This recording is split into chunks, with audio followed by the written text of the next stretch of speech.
guys!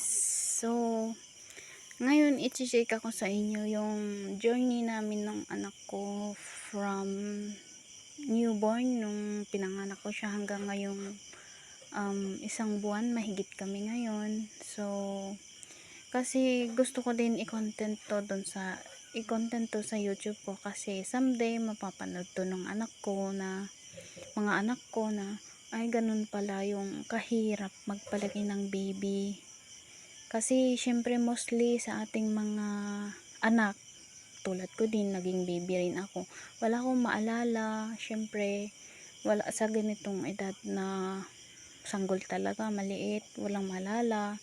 Kapag nagkaisip lang, yun yung mga maalala memories nila natin. So gusto kong habang lumalaki yung anak ko, lahat ng moment, yung itsura niya, makikita niya paglaki niya para balang araw, maisip niya yung hirap ko sa kanya, hirap naming magulang niya sa kanya. Kasi meron yung mga ibang anak na paglaki na, yung may isip-isip na halos sagot-sagutin na yung mga nanay na wala kayong silbing nanay, ganun. Sana hindi na lang kayo ang naging nanay ko kasi wala kayong pakialam sa akin kasi napagalitan lang ng konting bagay. So ayun, gusto ko anong tawag dito, yung makunan lahat ng anggulo pa, parang ganun ba, nung mga babies, kasi mostly nga yung mga babies hindi masyadong na pag-uusapan kaya wala masyado akong nakitang mga content sa YouTube na from yung mga babies hanggang lumaki na kunan nila ng videos or tips na rin sa mga new mothers, ganon, na mga anak na wala pang kaalam-alam idea sa pagpapalaki ng bata.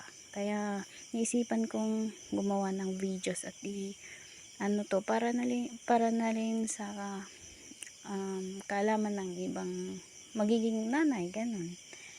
At sa para na rin sa parang araw mapapanood ng anak ko ito, si Baby Angel. So ayun, nung nanganak ako sa ospital, bali siya, pangalawa ko ng anak. Nung nanganak ako noon doon sa panganay ko, 17 years old ako noon, mag-18 pa lang. Ito naman ngayon, pinanganak ko siya noong April 24, 2024. So isang buwan mahigit na kami ngayon. So nung nanganak ako doon sa hospital, syempre yung itsura ng baby, as in baby talaga, yung as in yung nakikita sa tiyan, ganun. As in yung mga mata niya black na black, tapos yung iyak niya as in talagang we, parang ang cute pakinggan, ganun.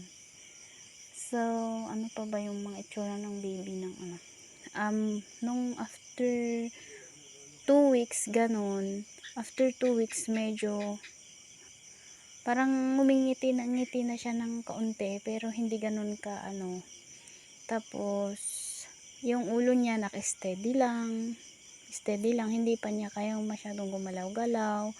Tapos wala pa siyang ganun ka, hindi siya ganito ka taba. Medyo wala pa rin pinagbago mula nung lumaki siya, lumabas siya sa akin. So ngayong may isang buwan na kami, na siya, tumaba na siya, tapos may ganyan na, unlike noon. Tapos ngumingiti na rin siya, nag-i-smile siya, tapos nagsisimula na siyang yung parang nagtatampo na baby na ang cute niya kapag gano'n, umiiyak pero hindi lumalabas, hanggang sa dibdib lang niya mararamdaman ko kapag hawak-hawak ko siya.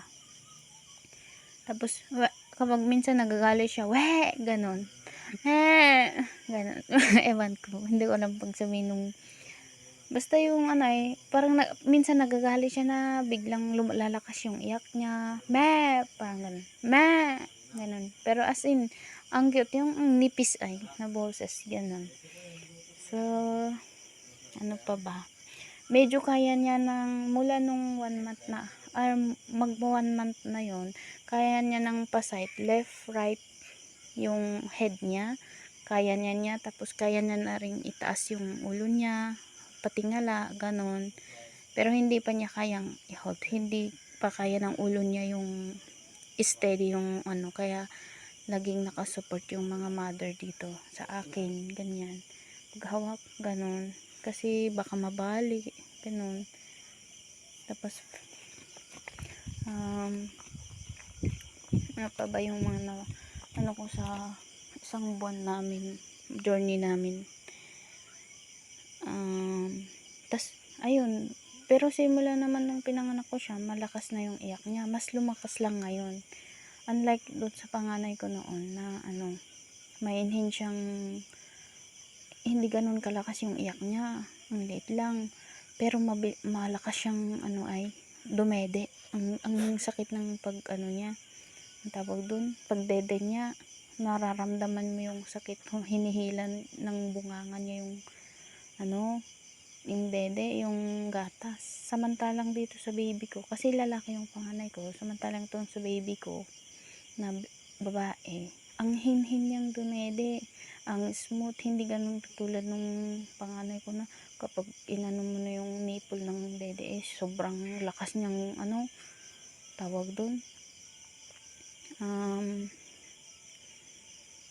mangsultop nga yun, nagpartak sultop na nagsakit, parang ganon. Oo, ganon talaga yun. Tas tong babae na anak ko, hindi, ang kanyang magdede, hindi ganun kasakit. Ewan ko lang sa experience ng ibang mother. So, ayun, gabi, araw at gabi, walang pahinga si mami, nag-aalaga. Pag pinahiga mo na yan sa duyan, nako, iyak na yan kaagad. Gusto niya yung buhat-buhat ko. Unlike naman sa kuya niya noon, hindi siya nasanay na isinasayaw.